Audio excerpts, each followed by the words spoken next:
Voilà, encore un événement. Rebonjour les gars. Donc hier, désolé pour le petit problème de stockage. Donc là, normalement, ça devrait aller. Mais voilà. Donc, je vous laisse encore en vidéo. Voilà. BFM TV, bonjour Jérémy Trottin. Bonjour, éditorialiste politique BFM TV, à vos côtés Virginie Martin, bonjour et bienvenue. Vous êtes politologue, professeur à Kedge Business School. Maurice Safran est aussi avec nous, bonjour. Maurice, éditorialiste à Challenge. Victor Hérault, journaliste politique à Valeurs Actuelles. Jean-Lin Lacapelle, bonjour, membre du Bureau national du Rassemblement national, ancien député européen.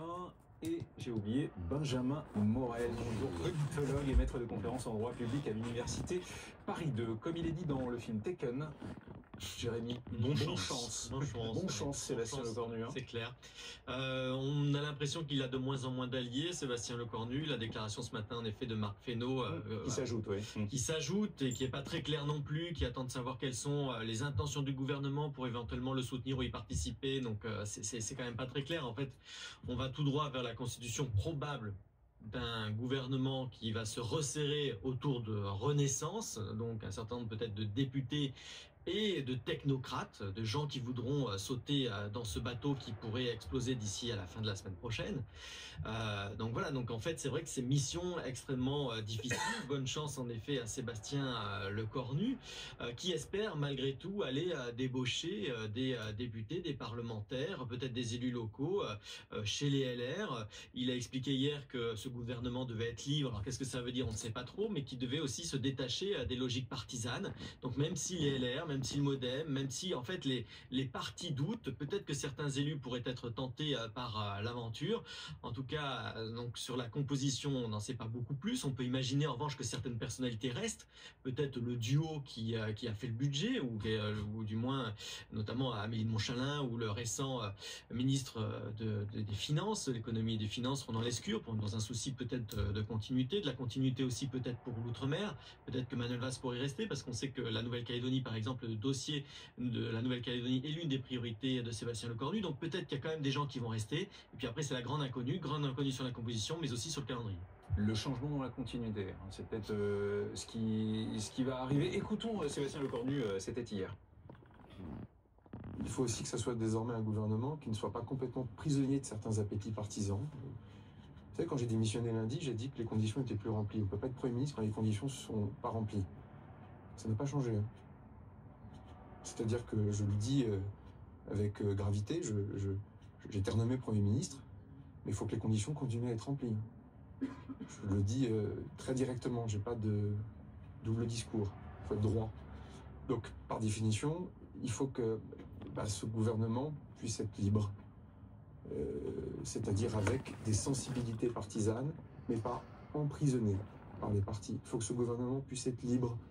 Jérémy Martin, Sébastien Lecornu veut un gouvernement libre, mais lui, est-il libre?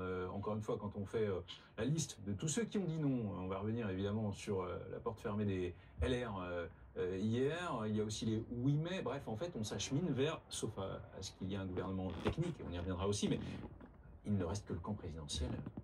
Oui, quasiment. Et puis, n'oublions pas aussi, avant de dire il faut un gouvernement libre, il disait aussi on est dans la rupture. Rappelons-nous, la rupture n'a pas duré longtemps, ou en tout cas elle a été tellement violente que le cornuin s'est écrasé.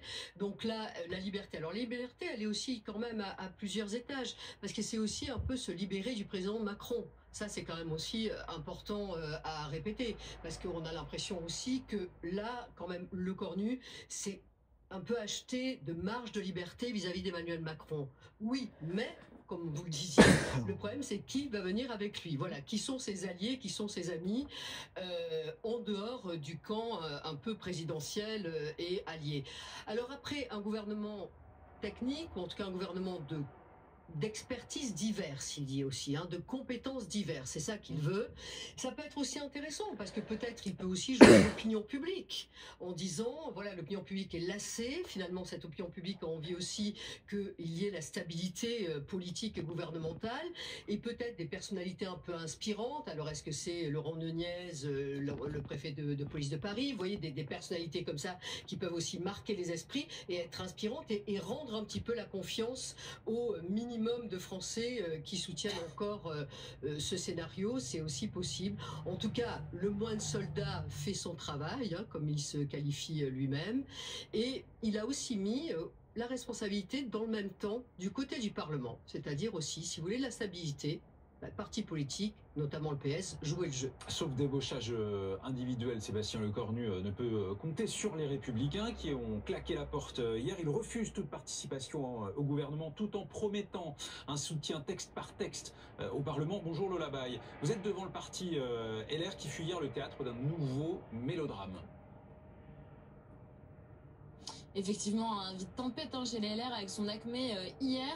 On le rappelle, Bruno Retailleau, chef de parti, aussi ministre de l'Intérieur démissionnaire, a acté hier lors du bureau politique la ligne de la droite, les LR, et conduisent le Premier ministre Sébastien Lecornu pour le gouvernement Lecornu 2, c'est-à-dire qu'il y aura un soutien conditionné, comme vous l'avez dit, un texte par texte, sans participation, parce que selon Bruno Retailleau, qui a claqué la porte du gouvernement avec fracas dimanche, participer, c'est se dissoudre dans le macronisme, pas touche à la réforme des retraites non plus. Les sénateurs applaudissent, certains députés, beaucoup moins. Certains députés reprochent au chef de parti d'avoir pris la décision d'en haut de manière trop verticale et surtout ce bureau politique qui nous raconte qu'en coulisses ça a été explosif, voire même houleux, que certains ne se reconnaissent pas dans la ligne adoptée par le parti puisque certains députés veulent participer au nom de la responsabilité pour éviter toute dissolution. Alors les députés se sont réunis hier soir dans une nouvelle réunion par visioconférence pour donner mandat à Laurent Wauquiez, président du groupe des députés, de négocier directement avec le Premier ministre. On a l'impression d'une double fracture finalement, sénateur contre député, Laurent Wauquiez contre Bruno Retailleau, ce qui rappelle d'ailleurs la course à la présidence LR en mai dernier, avec un vieux fantôme qui plane, c'est celui du duel Balladur-Chirac en 95, ou plus près de nous Jean-François Copé, François Fillon. Une certitude en tout cas, la droite déteste la tranquillité. Bruno Retailleau va consulter les 140 000 adhérents du parti cette semaine pour trancher la question de la participation avec deux options, soit il renforce son autorité, soit il rallume la poudrière. Merci Lola, avec Laura Champion devant le siège des Républicains à Paris, non loin de l'Assemblée nationale pour BFM TV. Maurice Safran, les Républicains savent-ils encore où ils habitent ce matin? Non, ils savent plus où ils habitent. Ce qui est très Une dizaine de réunions depuis lundi. Ce qui est très curieux, c'est que Bruno Retailleau avait reconstruit une autorité, un parti, une droite républicaine qui semblait de nouveau avoir de l'influence. Et en une semaine, tout s'est effondré. C'est par sa faute. À une vitesse absolument invraisemblable. Maintenant, il y a un point aussi qui est intéressant. On est en plein paradoxe. Ce serait le collaborateur le plus proche d'Emmanuel Macron qui obtiendrait la carte blanche, ce que personne n'a obtenu. Mais il faut se pincer pour y croire quand même. Il faut se pincer pour croire que celui qui obtiendrait de la marge du président de la République, c'est celui qui l'accompagne au plus près depuis 7 ans. Moi, personnellement, j'y crois pas un instant. Et puis ensuite les mots qu'utilise le Premier ministre Sébastien Lecornu depuis 48 heures, ces mots-là, ils sont incompréhensibles pour les Français. Qu'est-ce que ça veut dire un gouvernement libre? Qu'est-ce que ça veut dire pour les Français un gouvernement libre? Qu'est-ce que ça veut dire langue de bois parfaite, le renouvellement de compétences différentes? Mais ça ne veut absolument rien dire. Absolument rien dire. Et puis il a un immense boulet, c'est qu'en réalité, ces deux détracteurs les plus puissants aujourd'hui, c'est pas Olivier Faure, c'est pas Marine Le Pen, c'est pas Mélenchon, ces deux détracteurs les plus puissants aujourd'hui, c'est Édouard Philippe et Monsieur Attal. Et il ne sortira pas de ce piège-là. Et aujourd'hui, on peut se poser la question s'il peut former un gouvernement dans les jours qui viennent. Rien n'est moins sûr. Jean-Alain Capelle, membre du bureau national du RN, vous savourez, quand vous voyez le spectacle, je mets des guillemets, du côté de LR et les difficultés auxquelles est confronté Sébastien Lecornu, quelle est votre réflexion à vous ce matin? Non, mais je ne le savoure pas du tout. Vous savez, je crois que la France est en train de souffrir et elle se passerait bien d'un spectacle aussi affligeant que celui-là, entre M. Lecornu, en effet, qui démissionne l'année dernière, qui dit qu'il ne reviendra jamais, droit dans les yeux, qui vendredi est de nouveau nommé, qui dit qu'il le fait par devoir, mais qui tout de même dans les colonnes ce week-end nous dit qu'il pourrait tout de même démissionner si toutes les garanties ne sont pas réunies. Mais enfin, où va-t-on, quoi, hein? Où va-t-on?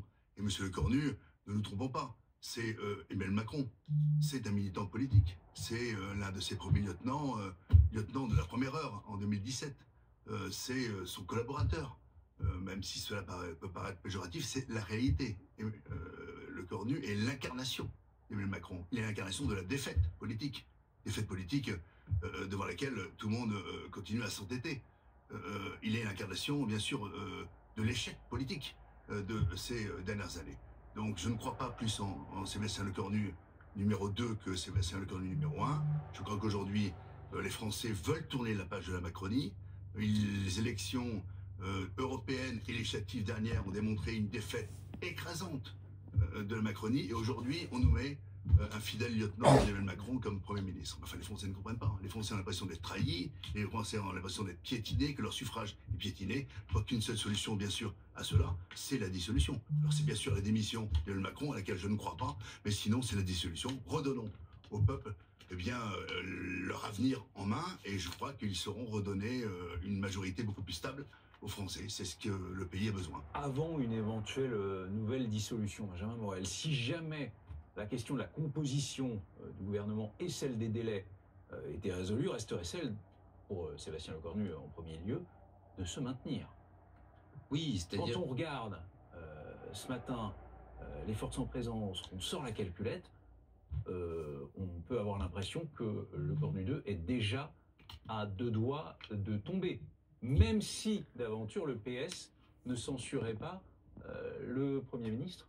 C'est le même problème arithmétique que pour ses prédécesseurs, mais en un peu plus grave encore, parce que comment ont tenu Michel Barnier et François Bayrou? Ils tenaient en fait sur 2 groupes qui formaient un peu des roues de secours. Le groupe RN, qui souvent ne votait pas les censures, le groupe PS, qui souvent ne les votait pas. Pourquoi? Aujourd'hui, vous avez un RN qui clairement a intérêt à une censure. Comme a dit M. Lacapelle, il vise une dissolution parce qu'il vise à arriver au pouvoir. Les enquêtes sont plutôt bonnes pour eux. Vous avez un PS qui naguère avait peur de la dissolution comme de son ombre. Parce qu'en cas de division de la gauche, ce que disaient les enquêtes, c'est que le PS était à plat. Là maintenant, vous avez un PS qui peut avoir intérêt à une dissolution, tout bêtement parce que, ce que disent là encore les enquêtes, c'est qu'ils peuvent avoir plus de députés. Au moment où nous parlons, la dissolution est l'hypothèse la plus vraisemblable, dit ce matin Olivier Faure dans les colonnes de la Tribune Dimanche. Il sera l'invité à 18h de BFM TV. Le PS n'en a plus peur. Alors, certains leaders PS peuvent en avoir peur. C'est un petit changement, ça? C'est Petite évolution, un gros changement. Parce que lorsque vous pouvez compter sur un RN qui ne veut pas une dissolution et un PS qui en a peur, vous pouvez tenir malgré tout, parce que vos oppositions peuvent avoir intérêt à vous renverser tant qu'il n'y a pas de grosses conséquences. Là, pour le coup, elles ont directement intérêt à vous renverser. Et donc, il faut leur faire des gros cadeaux. Pour revenir sur votre question d'arithmétique, l'arithmétique, elle n'a pas changé. Sauf qu'aujourd'hui, le RN ne rentre plus dans la composition d'une potentielle majorité de non-censure et que le PS n'a pas d'effectif suffisant, sauf à ce que vous ayez 23 députés qui votent la censure. En d'autres termes, même s'il y a une division du groupe PS, même s'il y a un tiers du groupe PS qui décide de censurer, le gouvernement tombe demain. Donc non seulement il faut dealer avec Olivier Faure, mais il faut s'assurer que ce deal fasse l'unanimité en interne pour que vous n'ayez pas au sein du groupe des divisions qui conduiraient à la chute du gouvernement. Autant vous dire que quand vous êtes Sébastien Lecornu, que vous avez très peu de marge de manœuvre, un gouvernement qui pour l'instant est fantomatique, ça fait beaucoup de si. Je vous demande juste de vérifier au téléphone, parce qu'apparemment il y en a un qui vibre, je sais pas qui vous appelle, mais si vous pouvez vous mettre en mode avion, parce que ça Sébastien Lecornu qui... apparemment à l'antenne. Je vous remercie par avance. Victor Hérault, cette hypothèse là d'une nouvelle dissolution, elle est en train de reprendre de l'importance, parce qu'on vous tous ici vous semblez plus ou moins enjamber la question du gouvernement, enjamber même celle de la censure de Lecornu 2 pour aller un peu plus loin encore. Oui, mais parce que c'est la suite logique tout simplement des institutions. Sébastien Lecornu a 2 problèmes pour que nos téléspectateurs... Macron n'en veut pas. Non mais Emmanuel Macron la retarde. C'est pas la même chose. Il y a un moment, ça devient inévitable. Moi, par exemple, je ne comprends pas qu'Emmanuel Macron acte une dissolution et emploie l'article 12 le soir d'une défaite en élection européenne. Là, pour le coup, institutionnellement, il n'y a pas de raison de le faire particulière. C'est son choix, évidemment. Mais il n'y avait pas de raison absolue de le faire. Là, aujourd'hui, où la situation est absolument bloquée, j'ai du mal à me dire qu'Emmanuel Macron n'appuiera absolument jamais sur le bouton. Pour le coup, là, les institutions disent il y a un article 12 qui permet, peut-être, parce que c'est pas sûr que ça arrange absolument la composition de l'Assemblée nationale, mais il y a un article qui permet de rebattre les cartes. Le problème, c'est qu'Emmanuel Macron emploie cet article 12 comme une menace vis-à-vis des députés. Il ne le faisait pas avant. Là, il y a quelque chose, c'est un détournement de l'article 12. Ce n'est pas censé être cette fameuse grenade qu'il s'apprête à dégoupiller. Lorsqu'il a dégoupillé sans prévenir avant, bon, c'est pas un problème. Mais là, le problème, c'est qu'il va voir les députés, ils disent « Suivez-moi et essayez de faire quelque chose, sinon je dissous ». Mais ce n'est pas le but de cet article 12. Retrouvons Chloé Giraud aux abords de l'Élysée. Bonjour Chloé. Le chef de l'État, lui, il va quitter demain la France pour gérer toute autre chose que la politique nationale. C'est intéressant quand même. Effectivement, Emmanuel Macron va se rendre demain en Égypte pour soutenir le plan de Donald Trump pour mettre fin à la guerre à Gaza. C'est un déplacement éminemment important, bien sûr, compte tenu de la situation internationale, mais qui tombe donc dans un contexte de crise politique ici en France et qui tombe aussi le même jour qu'un conseil des ministres qui devait se tenir et qui est crucial puisque c'est là que Sébastien Lecornu est censé présenter son budget. Alors comment les choses peuvent se passer? On ne sait pas pour l'instant à quelle heure Emmanuel Macron est attendu en Égypte. En tout cas, il n'y a pas de communication de la part de l'Élysée sur un maintien ou non de ce Conseil des ministres. Ce qui est en tout cas le plus vraisemblable, c'est que s'il est maintenu, il se tiendrait plutôt en début de journée pour que Emmanuel Macron ait ensuite le temps de rejoindre l'Égypte. Mais pour qu'un Conseil des ministres se tienne, il faut des ministres. Et pour l'instant, nous n'en avons toujours pas. Alors est-ce que Sébastien Lecornu pourrait se contenter d'un petit nombre de ministres, d'un gouvernement restreint avec seulement ceux qui sont directement concernés par la question du budget, comme le ministre de l'économie par exemple? C'est l'une des hypothèses qui est sur la table, mais pour l'instant, vous le comprenez, tout cela justement ne relève que de l'hypothèse. Merci Chloé. Jean-Alain Capelle, vous demandez une nouvelle dissolution, ça on l'a bien compris, côté du RN. Et c'est la nouveauté du week-end, vous tendez explicitement la main au LR. Mais ça se déchire. Mais non, mais sincèrement, c'est pas le geste du week-end. Nous avons toujours été un mouvement de rassemblement. Éric Ciotti. Sauf qu'à la faveur de ces nouvelles déchirures, on l'a vu hier avec Éric Ciotti. Oui, mais Jean Bardella, qui adresse une lettre au LR. l'avait déjà exprimé. Et je vous rappellerai quand même qu'Éric Ciotti a été envoyé un signe très fort l'année dernière. Et que nous avons construit une alliance avec un certain nombre d'élus républicains qui ne souhaitaient plus, qui ne suivaient plus la ligne et qui avaient l'impression d'être trahis dans leur famille historique. Aujourd'hui, nous tendons la main de la même manière.